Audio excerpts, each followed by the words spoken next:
अस्सलामुअलैकुम, खुशामदीद, सुबह खैर तमाम देखने वालों को। प्रोग्राम है गुड मॉर्निंग कराची और मैं हूं आपका मेज़बान मोहम्मद यासिर। प्रोग्राम में बात होती है जी कुछ अवामी मसाइल के हवाले से, मुल्क की सियासी सूरत हाल के हवाले से, और इसी के साथ साथ और बहुत सारे जो दीगर मसाइल हैं उसके ऊपर अपने प्रोग्राम्स में गुफ्तगू करते हैं। इस वक्त जो शहर की उमूमी सूरत हाल है, ख़ास तौर पे बारिशों का सिलसिला जारी है, जो कुछ हुआ है, माजी में जो कुछ होता आया उसके हवाले से कमोबेश तमाम ही प्रोग्राम्स में बात हो चुकी है और ये सिलसिला आगे भी जारी रहेगा क्योंकि मसला हल नहीं हो सका। दूसरी तरफ जो सियासी कशमकश है उसकी वजह से जो कुछ हो रहा है उसके ऊपर तो आगे चल के यकीनन तफसीलन प्रोग्राम में गुफ्तगू होगी। तो ऐसे ही आज सुबह के वक्त जब यहाँ तक एक जो बड़ा मुश्किल मरहला और दुश्वार गुजार मरहला था घर से लेकर दफ्तर पहुँचने तक का, जब ये मसाफत तय हो रही थी तो उस वक्त दिमाग में अचानक से एक बात ऐसे ही याद आई, एक वाक़या याद आया। मैंने कहा सोच देखने वालों के साथ ज़रूर इसको शेयर करूँ। तो अक्सर हम सुना करते थे कि हर शाख पे उल्लू बैठा है, अंजाम गुलिस्तां क्या होगा। एक वाक़या जहन में आया। पाकिस्तान से बाहर एक मुल्क में मैं सफ़र कर रहा था, तो आपने अक्सर देखा होगा सड़कों के ऊपर जा बजा आपको लाइनें, जिसको हम लेन कहते हैं, वो बनी हुई नज़र आ रही होती हैं। तो यहाँ पे क्योंकि अल्हम्दुलिल्लाह हम इन तमाम चीज़ों को ख़ातिर में नहीं लाते और उसकी पाबंदी करना मुनासिब नहीं समझते, लेकिन पाकिस्तान से बाहर जहाँ भी जाने का इत्तेफाक हुआ, ये देखा गया कि उन जो आपके लिए जगह वज़ा की गई है, जो लेन आपके लिए मख्तस की गई है, कोई भी गाड़ी उस लेन को छोड़ के दूसरी तरफ नहीं जा सकती। उसके लिए भी कुछ कवायद होते हैं, उसके लिए कुछ कानून होते हैं जिसके ज़रिए उसको फॉलो किया जाता है। बताने का मकसद ये है कि एक लेन ऐसी थी कि जिसमें महज इमरजेंसी के वक्त ही गाड़ियाँ जो हैं वो गुजर सकती हैं, या एम्बुलेंस वगैरह जैसे हमारे यहाँ इधर उधर से होती हुई दीवारों से टकराती हुई निकलती हैं, उनके लिए एक लेन जो है उसके लिए बनाई जाती है सड़क के इस कोने पे या उस कोने पे, जहाँ से वो तेज़ी के साथ निकल जाएं। देखने में ये आया, मुशाहिदे में ये आया कि एक गाड़ी अचानक से अपनी लेन छोड़कर उस लेन की तरफ चली गई और वहाँ से वो गाड़ी क्रॉस कर गई।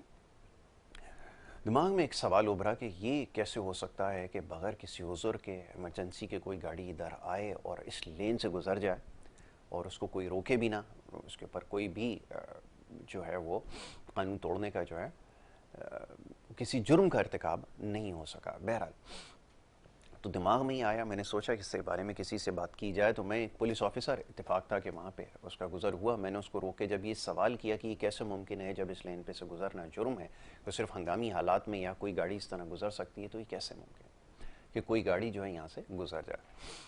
तो एक बड़ी अजीब सी बात उसने कही कि ये जो कानून होता है ये इंसानों के लिए बनाया जाता है,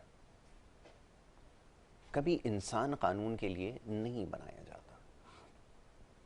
तो मैं बड़ा हैरान हुआ। फिर मुझे ये जो सब कुछ हो रहा है अपने मुल्क में, जो इस वक्त सूरत हाल है, तो इससे ये वाक़या अचानक से याद आया कि ये जो सब कुछ हो रहा है ये किसके लिए हो रहा है। बहरहाल बात बड़ी तल्ख़ है और हमारे यहाँ क्योंकि इतनी आज़ादी नहीं है कि इसकी मज़ीद तशरीह की जा सके, लेकिन जो कुछ हुआ 2 दिन से वो सबके सामने रहा, और गुज़िश्ता चंद माह से जो कुछ हो रहा है वो भी सबके सामने। अभी कुछ देर पहले यहाँ पर बात हो रही थी एक बड़े अहम मसले पर, उसके हवाले से भी गुफ्तगू की जाएगी। मौजूद मेहमान क्योंकि यहाँ पे मेरे साथ तशरीफ़ रखते हैं, उन्हें भी मैं खुशामदीद कहूँगा और उनको शामिल गुफ्तगू करूँगा और कोशिश करूँगा इस मामले पर उनसे बात की जाए। हमारे मौजूद मेहमान सैयद रोशन अली साहब, CEO हैं यूनिवर्सल एस्टेट एंड बिल्डर्स के।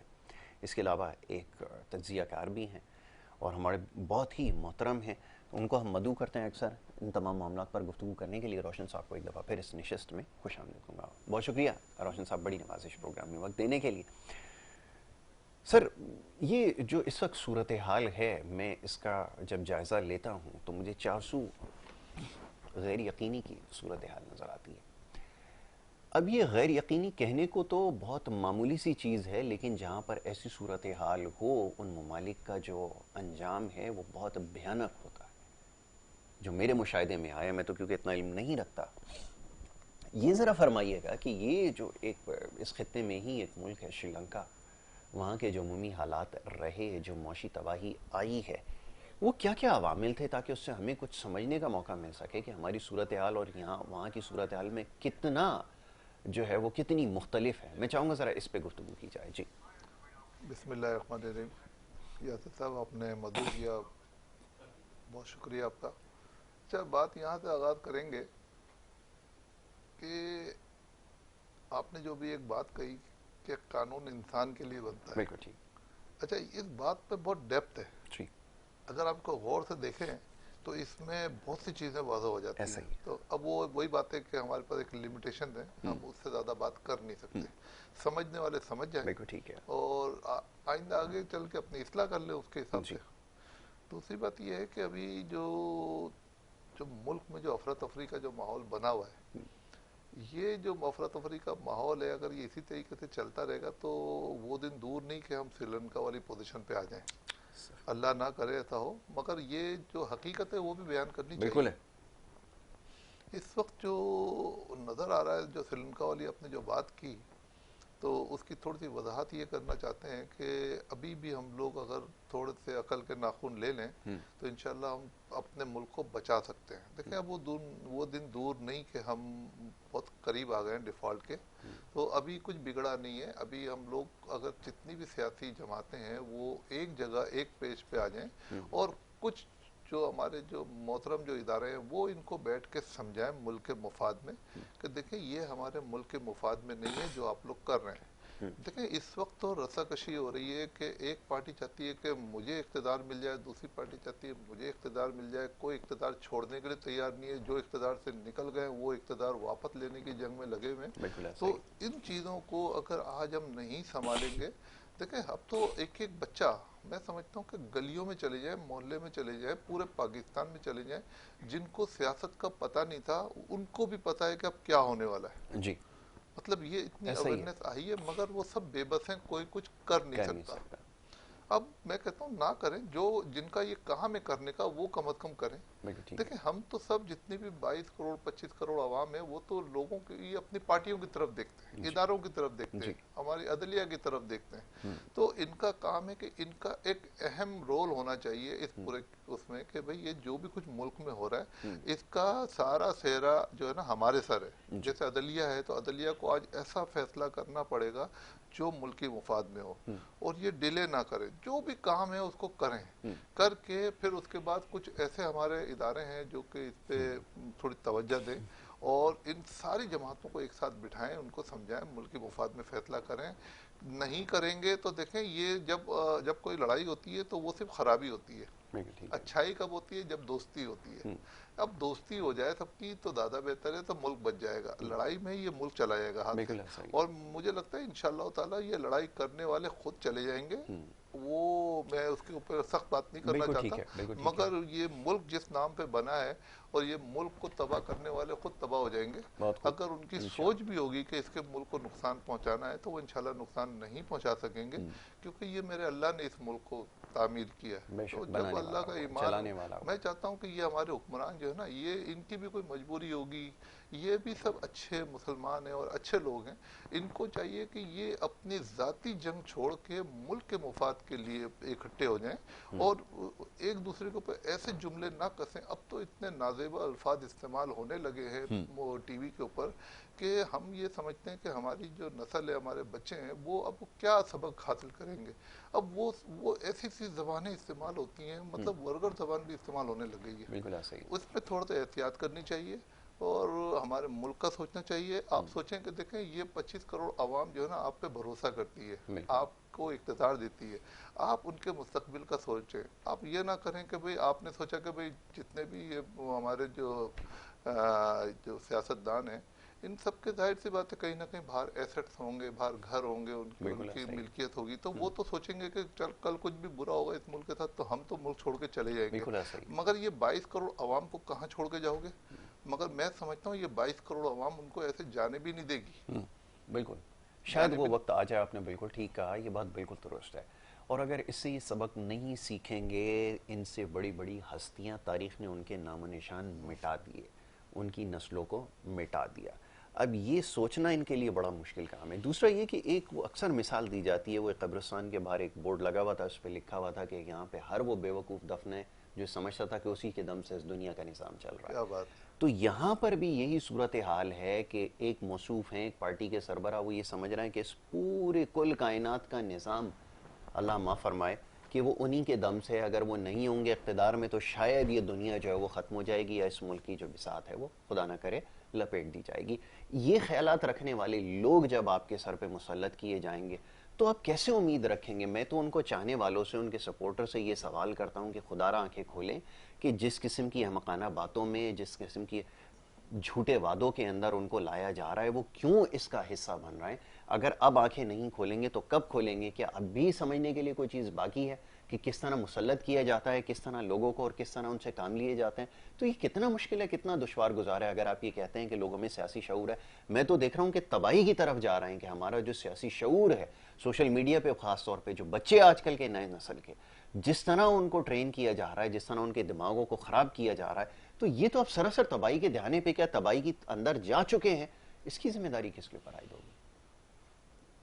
यासिर साहब, ये जो सियासतदान जो है ना, ये सियासत से ज्यादा अपना नैरेटिव बेचते हैं। बिल्कुल ऐसा ही है। जिसका नैरेटिव तगड़ा होगा उसका लीडर तगड़ा होगा। बस अब ये सिर्फ ये सोचते हैं कि हम अब कौन सा ऐसा नैरेटिव लेकर आए, जो नैरेटिव जिसको हम कहते हैं, वो नैरेटिव बेसिकली लोगों को बेवकूफ बनाने का नाम है। बिल्कुल ऐसा ही, बिल्कुल ऐसा ही, 100% मैं आपकी बात से इत्तेफाक करता हूँ। ये जो नैरेटिव या बयानिया जिसको कहते हैं, ये बेवकूफ बनाने का चूरन है। तो चूरन का लफ्ज में थोड़ा सख्त हो जाएगा, मैं थोड़ा सा एहतियात करूंगा। अच्छा, तो मतलब ये है कि देखिए, अगर ये नैरेटिव पे ही अगर मुल्क को चलाना है, देखिए प्रैक्टिकल काम करें।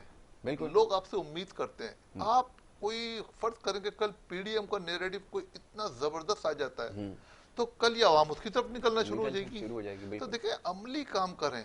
एक मरतबा आपको हुकूमत मिली, थोड़ी सी ना तजर्बेकारी थी उनकी, वो हमको तस्लीम करना चाहिए, क्योंकि देखिए फाइनेंस मिनिस्टर इनके पास थे नहीं। जब फाइनेंस मिनिस्टर नहीं होंगे, 10-10 मरतबा चेंज होंगे, 5-5 मरतबा जब फाइनेंस मिनिस्टर चेंज होंगे, तो इकोनॉमी तो आपकी खुद ब खुद ही खराब हो जाएगी। अच्छा रोशनी साहब, एक छोटी सी ब्रेक के लिए कहा जा रहा है, ब्रेक के बाद वापस आता है। हमने बिल्कुल ठीक इसका तज्जिया किया है कि जो कुछ होता रहा, और ख़ास तौर पे जिसके अभी हवाले दिए जा रहे हैं, माजी में जो कुछ होता रहा, इसकी बात करना ज़रूरी है। क्यों ज़रूरी है ये भी समझ लेना अब चाहिए, वक्त आ चुका है। बहरहाल तमाम मामला पर गुफ्तगू करते हैं। ब्रेक ही कहा जा रहा है, एक छोटी सी ब्रेक है, ब्रेक के बाद वापस आ रहे हैं, गुफ्तगू जारी रखेंगे। देखते रहिए प्रोग्राम गुड मॉर्निंग कराची।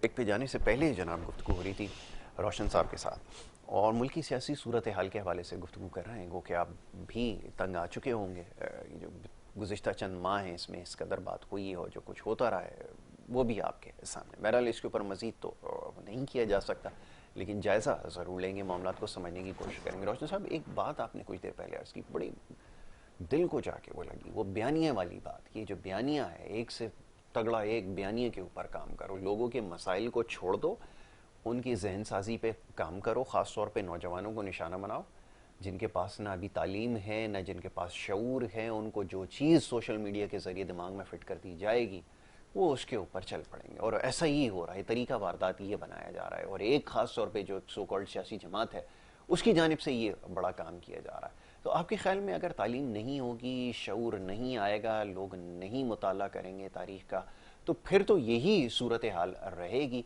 कि जो कुछ वो कहेंगे लोग मनोन तस्लीम कर लेंगे, और फिर नतीजा ये निकलेगा कि जनाब बयानी की जंग चल रही है, इसमें लोगों के तो किरदार कहीं नज़र नहीं आता। ये फरमाइए। देखिए, ये बयानी के साथ साथ जो अवाम है ना, अवाम ये नहीं चाहती कि ये बयानिया चल रहा है, बयानी के साथ साथ वो अपना कोई अमली इकदाम भी चाहती है कि भाई हमारे साथ क्या हो रहा है, हमारे मुल्क के साथ क्या हो रहा है, हमें कहाँ पर इस वक्त जो है ना इन्फ्लेशन इतनी हो चुकी है कि उसकी तरफ से लोग बहुत परेशान है। फिर डॉलर जो है ना वो रुकने का नाम नहीं ले रहा है। ये 4 चीज़ें बिल्कुल सही इंडिकेट कर रही हैं कि आप किस तरफ जा रहे हैं। तो इस वक्त इसको मैंने कहा ना कि जितने भी हमारे कौमी सलामती के जो इदारे हैं, और हमारे जो आला दलिया जो है वो, और हमारी जो सियासी पार्टियां, सब इसको बैठ के फौरी तौर पे सोचने की ज़रूरत है। और ये जो सियासी बयानिए जो है ना, जिसके ऊपर ये हम लोग सारी चीज़ें जो चला रहे होते हैं, इससे हकीकत का कोई ताल्लुक नहीं होता। बहुत खूब। बिल्कुल इससे ऐसे ही, हकीकत का कोई कोई ताल्लुक नहीं ताल्लुक होता, नहीं क्योंकि है। लोग जो है ना सिर्फ इस बयानी के पीछे जो है ना लोगों के पीछे निकल आते हैं, लीडर के पीछे निकल आते हैं। लीडर को चेक करना है तो लीडर जब आए उस वक्त उसको देखें कि उसकी परफॉर्मेंस क्या है। अब क्योंकि देखिए इमरान खान साहब इस वक्त माशाल्लाह एक पॉपुलर लीडर हैं, और वो आवाम में बड़े मकबूल भी हो गए सिर्फ बयानी की बुनियाद पर। मगर जब उनको एक इख्तिदार मिला तो उस इख्तिदार के वक्त उन्होंने, उस वक्त लोग उनसे परेशान थे, तो लोगों को वो चीज़ भी नहीं भूलनी चाहिए बिल्कुल ऐसा ही है, कि जब, बदतरीन मौशी हालात तो देखें उस हम। वक्त जब वो परेशानी के हालत में थे तो वो भी इमरान खान यही थे। उसके बाद बयानिया आ गया। अब हम बधाई ये समझ रहे हैं कि भाई चले ठीक है, जो अब जो पीडीएम है वो एक इत्तेहादी जमात बन गई है, वो इतनी अच्छी नहीं है, उनके कुछ रिकॉर्ड ऐसे हैं कि जैसा सुना जा रहा है कि उनको करप्शन के उनके ऊपर बताया ये गया है। इल्जामात हैं। तो अब उसकी हकीकत तो वो कोर्ट ही फैसला कर सकती है कि बिल्कुल सही ठीक है है। गलत है। मगर जो अब इमरान खान साहब के पास जो एक नैरेटिव है उसके हिसाब से अगर आप आते हो, मगर नैरेटिव से ज़्यादा आप सोचें कि यार लोगों को कैसे आपने इस भंवर से निकालना है, और जैसे लोग आप पे एतमाद कर रहे हैं। और अभी तो मुझे यही नहीं समझ में आ रहा कि आज जैसे कि 11 बजे कोई फैसला आना है, तो अदलिया तो माशाल्लाह हमारे लिए काबिल एहतराम है, तो उनको भी चाहिए कि इतना डिले ना करें किसी भी चीज़ के अंदर, क्योंकि लोग सस्पेंस का शिकार हो जाते हैं। उनको चाहिए कि आपके पास एक फैसला आया उसको उसी वक्त ही सुने, जो हकीकत है उसके लिए आप वेट क्यों कर रहे हैं किसी की। ये मीशत के लिए, सॉरी आप कतः कलामी की माजरत चाहूँगा, जो जहर कातिल जो चीज़ है ना, वो गैर यकीनी की सूरत हाल है, ये जिसको हम अंग्रेज़ी में कहते हैं अनसर्टेनिटी। अनसर्टेनिटी। ये किसी भी शोबे में आप जाकर देख लें जहाँ पर अनसर्टेनिटी आ जाए मीशत के किसी भी सेगमेंट के अंदर, आप देखें उसका भट्टा बैठ जाएगा। ये सिर्फ एक छोटी सी बात है, या नकल करना इसलिए ज़रूरी है कि इससे बात समझ में आए। ये बयानिए की आपने बात की, मुझे ये तो ज़रा समझाएं कि एक जो बयानिया कोई बात, हमने हमेशा ये पढ़ा है कि जिस बात के अंदर सच शामिल ना हो या उसकी बुनियाद झूठ के ऊपर रखी गई हो, उसके ऊपर इमारत कैसे खड़ी होगी। क्योंकि अगर ये एब्सोल्युटली नॉट का जो बयानिया जो सरासर झूठ और बदनीयती पर मबनी था, जो टोटल इसमें कोई दूर दूर तक कोई सच्चाई का अंसर शामिल नहीं था, और फिर ये बयानिया कि हम गुलाम हैं और न जाने क्या क्या हो। मैं देखता हूँ कि लोगों की गुमराही का आलम यह है कि गाड़ियों के पीछे स्टिकर तक उन्होंने लगाए हुए। तो आप इससे अंदाज़ा लगाएं कि किस हद तक तबाही फैल चुकी है, कि किस हद तक तबाही फिर गई है, कि लोग यहाँ तक इस नहज तक पहुँचे हुए हैं कि जो एक बयानिया जो सरासर झूठ के ऊपर मबनी है, उसको लोग यकीन मानकर उसके पीछे चल निकले। फरमाइए। आप मुझे बताएं कि जो हम ये कह रहे हैं कि हम गुलाम नहीं हैं, तो बात ये है कि हमें गुलाम बनने में कोई शौक नहीं है, कोई भी नहीं चाहता कि हम गुलामी बिल्कुल की ठीक है। जिंदगी गुजारें। मगर फिलहाल तो हमें जो धकेला गया है वो गुलामी की जिंदगी में धकेला गया है। बिल्कुल हम ऐसा ही। अभी हम ये कह ही नहीं सकते कि हम गुलाम नहीं है। आप बताएं ना, हमारे पास अपना क्या है? बिल्कुल हर चीज तो लोगों से लेके खा रहे हैं हम लोग। बिल्कुल ठीक है। आईएमएफ के पास जाते हैं, आईएमएफ की कंडीशन के ऊपर हमको सारी चीजें करनी पड़ती है। तो हम ये क्या गुलामी की जिंदगी नहीं है? इसको आजाद करने के लिए सबसे ये पहले पेट्रोल की आपको, प्राइसेस तक हम अपनी मर्जी से नहीं कम कर सकते, उसके लिए भी हमें इजाज़त लेनी पड़ती है। बताइए। और यही आपके दौर में इसकी बुनियाद तो खैर पहले रखी गई थी, या तो मैं ये नहीं वो करूँगा, लेकिन वही सिलसिला आपके दौर में होता रहा है। अगर आपको एक 3.25 साल का टाइम मिला है तो उसके अंदर आप ऐसी इस्लाहात करते कि आवाम को रिलीफ देते, कोई ऐसा मैकेनिज्म बनाते, जाहिर बना सकते थे, बिल्कुल हो सकता था। बना सकते थे। और इतना माशाल्लाह आवाम ने भी आपको सपोर्ट किया, अभी भी आवाम आपको सपोर्ट करी, आवाम आपसे उम्मीद रखती है कि आप उनके लिए कोई भलाई का काम इतनी करें। तबाही फैल जाने के बाद भी कमाल ये है कि लोग पीछे खड़े हुए हैं और अभी भी यकीन कर रहे हैं कि शायद इनके पास मसाइल का हल है। ये कमाल है, इससे ज्यादा और क्या वो हो सकता है। आप मुझे बताएं कि क्या आप इंटरनेशनल मीडिया को नाखुश करके अपने आप आगे बढ़ सकते हैं? नहीं कर सकते, आपको उनको लेके चलना पड़ेगा। अब इमरान खान साहब ने एक अपना बयानिया थोड़ा चेंज किया कि मैं किसी से झगड़ा नहीं करना चाहता, मैं अमेरिका से दोस्ती करना चाहता हूँ। ये बहुत अच्छी बात है, आप जब भी कर सकते हैं ये सारे काम जब आप सबके साथ मिल के काम करेंगे। अभी फिलहाल आप इतने कर्जे में डूबे हुए हैं, अब कर्जा जो 3-4 महीने में या जो अब जो जिस हद तक बढ़ता चला गया, अब तो ये उतारना बहुत, खैर अल्लाह ताला चाहे तो उतार सकता है, मगर ये उतर भी जाएगा, मगर इतना आसान नहीं है उतारना जी अब अगर पहले तो ये सोचे कि इस मुल्क को बचाना कैसे है। बिल्कुल ठीक है। अदलिया सबसे पहले तो फैसला करे कि भाई ये जो भी आज जो इंतशार का जो माहौल बना हुआ है पूरे पाकिस्तान में, इसको आज खत्म करें। 11 बजे कोई फैसला सुना दें, आवाम को पता चले कि हम एक तरफ हो जाए, एक तरफ हो कौन जाए। जीता है। बिल्कुल ठीक है। अच्छा, जो जीते हमें उससे फर्क नहीं पड़ता कि कोई जीते। अच्छा, इसमें जीत किसी की नहीं है, माजरत के साथ। ये जो ये समझ रहे हैं लोग कि हमारे हक में है या उनके खिलाफ है,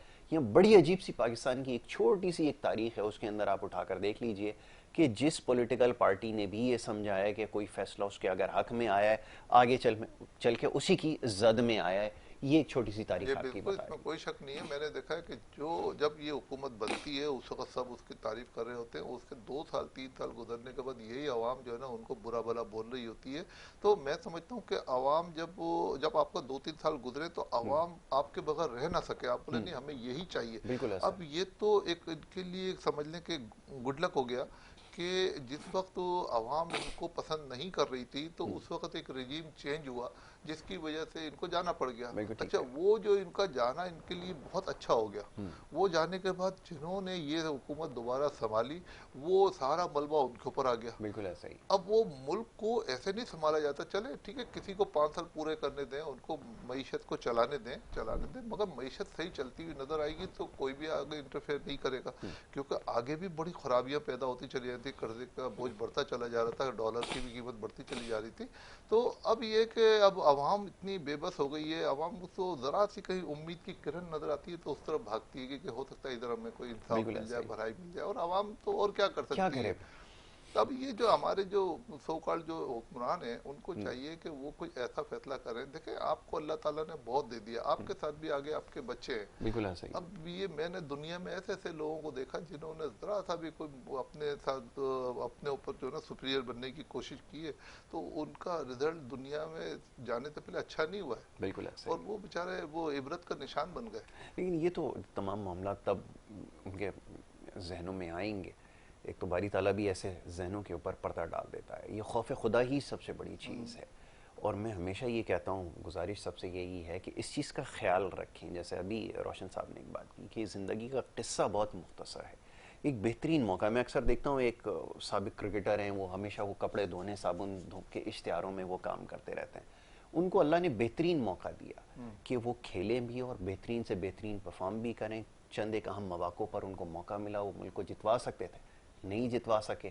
आज जब भी आप उनसे सवाल करते हो, वो कहते हैं जी एक रिग्रेट है कि वो जो माजी में अल्लाह ने मौका दिया था ना, उससे मैं फ़ायदा उठा सकता था, बेशक। मैं कोशिश करता तो मैं वो फ़ायदा उठा सकता था, लेकिन मैंने नहीं उठाया, उसका मलाल आज तक है।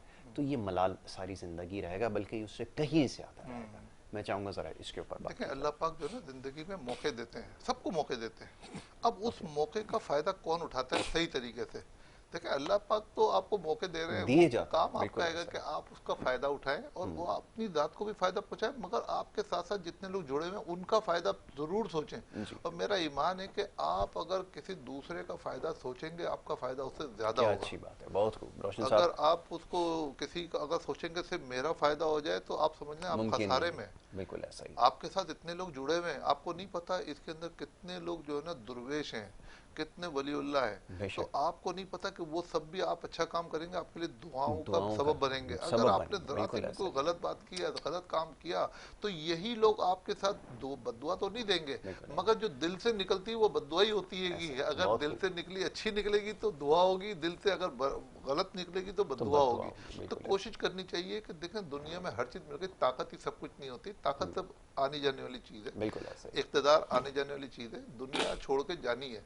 आप देख लें, कब्रिस्तान भरे पड़े हैं, बिल्कुल ऐसा ही। कब्रिस्तान भरे भरे हाँ, पड़े हैं। एक से बड़ा बड़ा जो है ना दुनिया में मतलब ताकतवर इंसान आया, आज वो कहाँ पर है? ऐसा ही। सिर्फ चंद दिनों के लिए। अब ये जितने भी हमारे सियासतदान है ना, ये तकरीबन कोई 70-70 साल के हो गए, मगर आज भी बच्चों माशाल्लाह की ऐसा तरह ही। लड़ाई करते ऐसा ही हैं। है। अब मैं आपको बताऊं कि देखिए श्रीलंका के साथ क्या हुआ। जी। श्रीलंका ने अब वो एक पोर्ट उनका अच्छा खासा चल रहा था, उनकी इनकम चल रही थी, उनको कोई 2.5 करोड़ की उनकी आबादी है, तो बड़ा अच्छा उनका सिस्टम चल रहा था, तो थोड़ा महंगाई कंट्रोल में ओके थी। जी। उसके बाद उन्होंने ये किया कि अपना एक और पोर्ट जो है ना, उन्होंने सोचा कि इसको चला लेते हैं, यहाँ तो और इनकम हो जाएगी। उन्होंने रशिया अपना चाइना से। आईएमएफ के पास गए, तो आईएमएफ ने तो IMF बोला भाई हम जिस पैसे देंगे मगर आपको इसी तरीके से इस्तेमाल करने होगा। बिल्कुल उन्होंने ठीक कहा है। ये मंजूर नहीं है। ठीक हो गया। रोशन साहब, मैं आपका बड़ा शुक्रगुजार हूँ कि सुबह के वक्त आप यहाँ पे तशरीफ़ लाए, और हमेशा आप तशरीफ़ लाते हैं हमारी दावत पर। ये बड़ा आजकल तो दुश्वार गुजारी एक मरहला है घर से लेके यहाँ तक जो है वो पहुँचना, लेकिन उसके बावजूद आप यहाँ पर हमारे साथ आए, शामिल गुफ्तगू भी रहे, और बड़ी अच्छी और बड़ी मुफीद बातें आपने कही। यकीनन सुनने वालों को इससे बहुत कुछ सीखने का इससे मौका मिलेगा, और इंशाल्लाह आगे चलकर ऐसे मामलों पर गुफ्तगू होती रहेगी। एक छोटी सी ब्रेक की तरफ जाना होगा, ब्रेक के बाद जो दूसरा सेगमेंट है वो जारी रहेगा। आप देखते रहिए प्रोग्राम गुड मॉर्निंग कराची।